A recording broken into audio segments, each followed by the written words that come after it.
L'animateur star de TF1 et le présentateur de la matinale radio sont d'anciens collègues et des amis de longue date.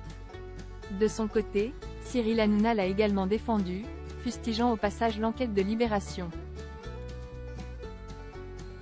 Ses confrères viennent à son secours.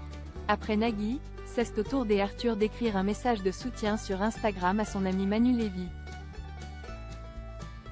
L'animateur star de Énergie est en effet assigné au prud'homme pour harcèlement moral par 4 de ses anciens collaborateurs, Valentin Chevalier, Isabelle Giamy, Aude Fresneau et Pauline Bordia, a-t-on appris dans une enquête de Libération ce mardi 2 avril. Tous lui reprochent son comportement problématique dans les coulisses de Manu dans le 6 à 10, la matinale de la radio musicale. L'animateur conteste les accusations. Sa bienveillance dans le monde de la radio est légendaire. Ce mercredi soir, Arthur a publié une photo de lui aux côtés de Manu Lévy, accompagné d'un texte venant à sa défense.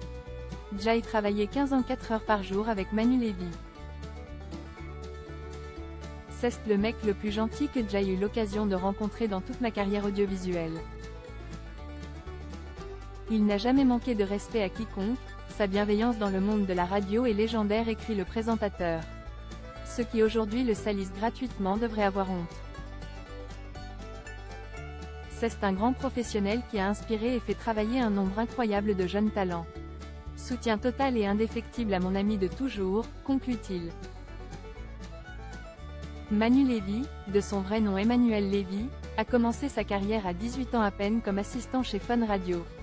C'est là qu'il rencontrera Arthur, qui deviendra son mentor, et qu'il suivra au fil des ans.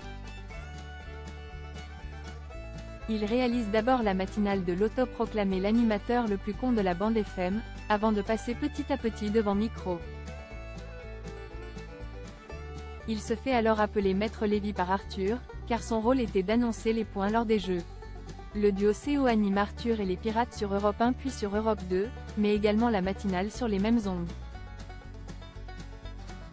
Manu Lévy apparaît également régulièrement dans les programmes de télévision des Arthur, de l'émission Impossible au début des années 90 sur TF1, jusqu'à Vendredi tout est permis plus récemment sur La Une.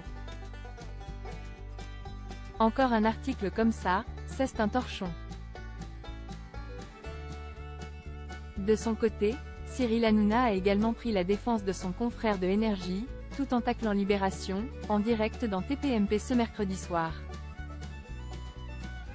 C'est ridicule, s'est-il agacé, minimisant les accusations à l'encontre du présentateur radio.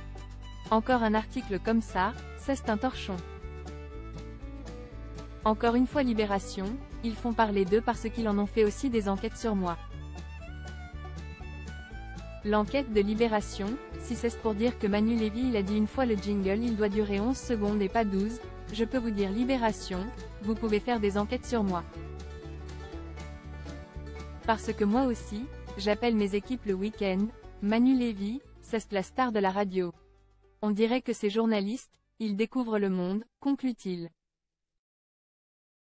Font état de violences psychologiques au travail, entre comportements excessifs, surcharge de travail, dérives autoritaires et commentaires dégradants. Certains de ses anciens collaborateurs pointent du doigt des propos sexistes, racistes et homophobes, ainsi que des comportements déplacés envers les femmes et des commentaires à connotation sexuelle. Il me parlait souvent de mes gros seins et me disait que j'étais ménopausée, raconte son ancienne co-animatrice Isabelle Giamy. Ce qui est dur c'est que c'est insidieux. C'est un dénigrement permanent. Une petite goutte de poison chaque jour. Il me disait souvent tu fais conne à l'antenne. Et ça infuse lentement, a-t-elle ajouté.